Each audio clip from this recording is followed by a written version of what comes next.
Hello and welcome to online study. आज हम बात करेंगे साइंस के कुछ ऐसे महत्वपूर्ण क्वेश्चन जो जनरली सभी गवर्नमेंट एग्जाम में पूछे जाते हैं। चलिए देख लेते हैं कौन कौन से क्वेश्चन होने वाले हैं। आज का हमारा जो पहला क्वेश्चन है, निम्नलिखित में से किस एक की खेती पौधे का प्रतिरोपण करके की जाती है। निम्नलिखित में से किस एक की खेती पौधे का प्रतिरोपण करके की जाती है। इसका करेक्ट आंसर हो जाएगा option number C is the correct answer, प्याज। प्याज की खेती को पौधे का प्रतिरोपण करके की जाती है। Option number C is the correct answer. चलिए अगले क्वेश्चन की तरफ मूव करेंगे। पौधे की लंबाई में वृद्धि के लिए आवश्यक नहीं है। पौधे की लंबाई में वृद्धि के लिए कौन सी चीज़ आवश्यक नहीं है, तो इसमें देख लेते हैं कौन सी चीज़ आवश्यक नहीं है। तो option number A is the correct answer, sodium. Sodium पौधे की लंबाई की वृद्धि के लिए आवश्यक नहीं है। और ये rest of three, calcium, nitrogen, phosphorus, ये तीनों चीज़ें आवश्यक है लंबाई में वृद्धि के लिए। पौधे की लंबाई में वृद्धि के लिए तीनों चीज़ें आवश्यक हैं और सोडियम आवश्यक नहीं है। तो option number A is the correct answer. चलिए अगले क्वेश्चन की तरफ मूव करेंगे। पेंगुइन चिड़िया कहाँ पाई जाती है। पेंगुइन चिड़िया कहाँ पर पाई जाती है, इसका करेक्ट आंसर हो जाएगा option number C is the correct answer, Antarctica. Antarctica, option number C is the correct answer. Penguin चिड़िया कहाँ पाई जाती है, Antarctica. Option number C is the correct answer. चलिए अगले क्वेश्चन की तरफ मूव करेंगे।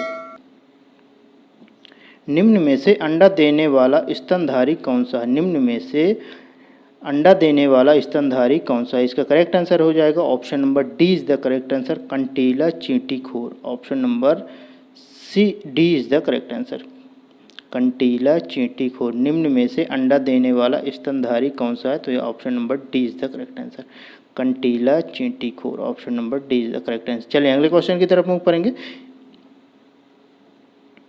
ये सारे के सारे क्वेश्चन जो अपन कर रहे हैं ये एग्जाम ओरिएंटेड क्वेश्चन है, इसको तो थोड़ा आप अच्छे से करिएगा। चलिए नेक्स्ट क्वेश्चन है, अधिकतम पोषक तत्व रक्त में कहाँ से अवशोषित किए जाते हैं। अधिकतम पोषक तत्व रक्त में कहाँ से अवशोषित किए जाते हैं, इसका करेक्ट आंसर हो जाएगा option number C is the correct answer, छोटी आंत। छोटी आंत से अधिकतम पोषक तत्व रक्त में कहाँ से अवशोषित किए जाते हैं, तो ये छोटी आंत से अवशोषित किए जाते हैं। Option number C is the correct answer. चलिए अगले क्वेश्चन की तरफ मूव करेंगे। मानव शरीर में खून का शुद्धिकरण की प्रक्रिया को कहते हैं। मानव शरीर में खून की शुद्धिकरण की प्रक्रिया को क्या कहते हैं, तो इसका करेक्ट आंसर हो जाएगा option number A is the correct answer, dialysis. Blood purification को क्या कहते हैं, मानव के शरीर में खून के शुद्धिकरण की प्रक्रिया को क्या कहते हैं, डायलिसिस कहते हैं। Option number A is the correct answer, blood purification. चलिए अगले क्वेश्चन की तरफ मूव करते हैं। एनमियोसेंटोसिस एक तरीका है जो बताता है, एनमियोसेंटोसिस एक तरीका है जो बताता है, क्या बताता है देख लेते हैं। ऑप्शन में अपन के पास क्या है, ऑप्शन देख लेते हैं। ऑप्शन ए है भ्रूण के लिंग को, और option number A amino acid के प्रकार को, and option number C protein में एमिनो एसिड का अनुक्रम को, and option number D hormone के प्रकार को। तो क्या इसका राइट आंसर हो जाएगा, तो option number A is the correct answer. Amniocentesis एक तरीका है किसके लिए, भ्रूण के लिंग को, भ्रूण के लिंग के लिए। Option number A is the correct answer, option number A is the correct answer. Amniocentesis एक तरीका है किसके लिए, भ्रूण के लिंग को परीक्षण करने के लिए। Option number A is the correct answer. चलिए अगले क्वेश्चन की तरफ मूव करेंगे। मानव शरीर में कौन सी ग्रंथि ऐसी है जिसका संबंध शरीर की उत्तेजना से। मानव शरीर में कौन सी ऐसी ग्रंथि है जिसका संबंध शरीर के उत्तेजना से, इसका करेक्ट आंसर हो जाएगा option number C is the correct answer, अधिवृक्क ग्रंथि। अधिवृक्क ग्रंथि, option number C is the correct answer, option number C. चलिए अगले क्वेश्चन की तरफ मूव करेंगे। कौन सा विटामिन प्रतिरक्षा प्रदान करता है। कौन सा विटामिन प्रतिरक्षा प्रदान करता है, option number A is the correct answer, option number ए। कौन सा विटामिन प्रतिरक्षा प्रदान करता है, तो vitamin A. Option number A is the correct answer. कौन सा विटामिन, विटामिन ए। चलिए अगले क्वेश्चन की तरफ मूव करेंगे। विटामिन ई का महत्वपूर्ण स्रोत निम्नलिखित में से कौन सा है। विटामिन ई का महत्वपूर्ण स्रोत निम्नलिखित में से कौन सा है, तो इसका करेक्ट आंसर क्या हो जाएगा, option number C is the correct answer, गेहूं अंकुर का तेल।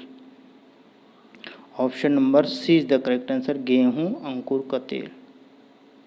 विटामिन ई का महत्वपूर्ण स्रोत निम्नलिखित में से कौन सा है? तो ये गेहूं, अंकुर का तेल, option number C is the correct answer. चलिए अगले क्वेश्चन की तरफ मूव करते हैं। एवियन इन्फ्लुएंजा यानी बर्ड फ्लू विषाणु को निम्नलिखित में से निरूपित किया जाता है। तो इसका करेक्ट आंसर क्या हो जाएगा? Option number D is the correct answer, H5N1। H5N1 किससे निरूपित किया जाता है? H5N1 से निरूपित किया जाता है। किसके लिए? बर्ड फ्लू विषाणु को निम्नलिखित में से निरूपित किया जाता है। किससे निरूपित किया जाता है? H5N1। Option number D is the correct answer. चलिए अगले क्वेश्चन की तरफ मूव करेंगे। कहते हैं दर्दनाक अस्थि रोग इटाई इटाई का पहले कहाँ पता चला था? दर्दनाक अस्थि रोग इटाई इटाई का पहले कहाँ पता चला था? इसका करेक्ट आंसर हो जाएगा option number A is the correct answer, Japan. कहाँ पता चला था? जापान में। Option number A is the correct answer. Itai itai रोग कब सबसे पहले कहाँ पता चला था? जापान ने। Option number A is the correct answer. चलिए अगले क्वेश्चन की तरफ मूव करेंगे। एक कठोर परिश्रम करने वाले पुरुष की दैनिक ऊर्जा की आवश्यकता होती है। एक कठोर परिश्रम करने वाले पुरुष की दैनिक ऊर्जा की आवश्यकता होती है। कितनी आवश्यकता होती है? Option number C is the correct answer, 4000 calorie. 4000 kilo calorie. Option number C is the correct answer. Option number C is the correct answer. चलिए अगले क्वेश्चन की तरफ मूव करेंगे। निम्नलिखित में से कौन सा एक सही सुमेलित नहीं है? तो देख लेते हैं कौन सा सुमेलित नहीं है। तो इसका करेक्ट आंसर हो जाएगा option number C is the correct answer, सब्जियों की खेती हॉर्टिकल्चर। सब्जियों की खेती हॉर्टिकल्चर, ये क्या इनकरेक्ट है? सुमेलित नहीं है, तो ये option number C is the correct answer. और ये सारे फूल की खेती को क्या कहते हैं? फ्लोरिकल्चर। फसल की खेती को क्या कहते हैं? एग्रोनॉमी। एंड फलों की खेती को पोमोलॉजी। और ये सब्जियों की खेती हॉर्टिकल्चर। ये क्या है? एक सुमेलित नहीं है, तो ये सुमेलित नहीं है। Option number C is the correct answer. चलिए अगले क्वेश्चन की तरफ मूव करेंगे।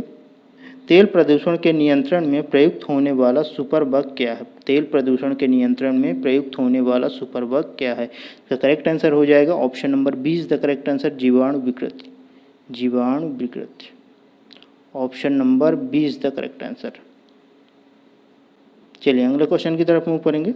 मूव करते हैं। निम्नलिखित में से कौन सा फल अनिषेक फलनीय है? तो इसका करेक्ट आंसर हो जाएगा option number A is the correct answer, केला। केला क्या है? अनिषेक फलनीय। Option number A is the correct answer.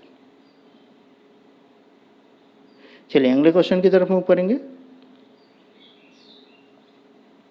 कुनैन सिनकोना पादप के किस भाग में प्राकृतिक रूप से पाई जाती है? कुनैन सिनकोना पादप के किस भाग में प्रकृत रूप से पाई जाती है? इसका करेक्ट आंसर हो जाएगा option number D is the correct answer, छाल। कुनैन कहाँ पाए, किस में पाया जाता? छाल में। Option number D is the correct answer. कुनैन सिनकोना पादप के किस भाग में प्राकृतिक रूप से पाई जाती है? तो ये छाल में पाई जाती है। Option number D is the correct answer. चलिए अगले क्वेश्चन की तरफ मूव करेंगे।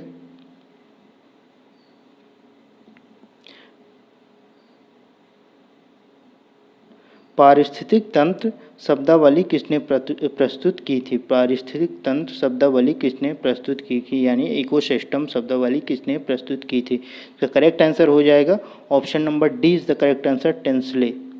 Option number D is the correct answer, Tansley. किसने प्रस्तुत की थी? टेंसले ने। Option number D is the correct answer. चलिए अगले क्वेश्चन की तरफ मूव करेंगे। प्रकृति के संतुलन को तय करने वाला मुख्य कारक है। प्रकृति के संतुलन को तय करने वाला मुख्य कारक है। इसका करेक्ट आंसर हो जाएगा option number C is the correct answer, पर्यावरणीय परिस्थितियाँ। पर्यावरणीय परिस्थितियाँ। Option number C is the correct answer.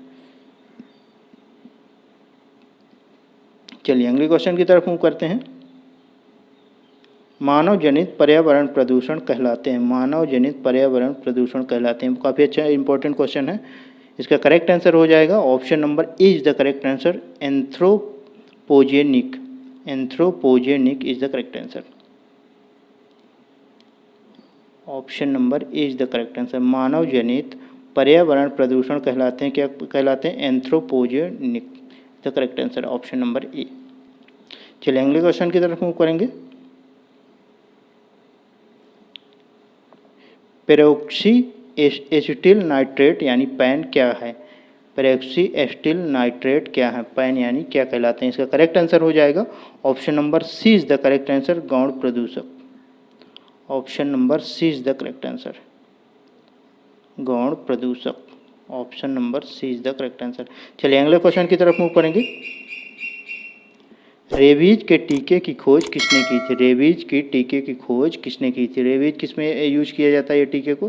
कुत्ते के काटने पर। तो इसकी खोज किसने की थी? Option number D is the correct answer, Pasteur, Louis Pasteur ने की थी। Option number D is the correct answer.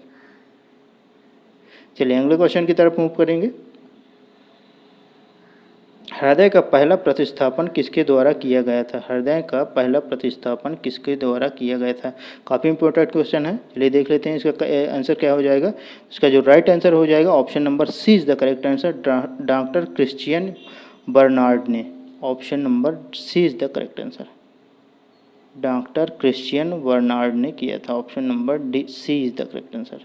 चलिए अगले क्वेश्चन की तरफ मूव करेंगे। किसी जीवित देह के भीतर कोशिका या ऊतक की मृत्यु को क्या कहते हैं? तो इसका करेक्ट आंसर हो जाएगा इनमें से कोई नहीं। ये तीनों के तीनों जो दिए हैं ये करेक्ट नहीं है, तो इसका करेक्ट आंसर जो हो जाएगा ऑप्शन नंबर डी, इनमें से कोई नहीं, ऑप्शन नंबर डी। चलिए अगले क्वेश्चन की तरफ मूव करेंगे। कोशिका में पाया जाने वाला आनुवांशिक पदार्थ है, कोशिका में पाया जाने वाला आनुवांशिक पदार्थ क्या है? तो करेक्ट आंसर हो जाएगा option number C is the correct answer, DNA. DNA is the correct answer, option number C. कोशिका में पाया जाने वाला आनुवंशिक पदार्थ क्या है? DNA. Option number C is the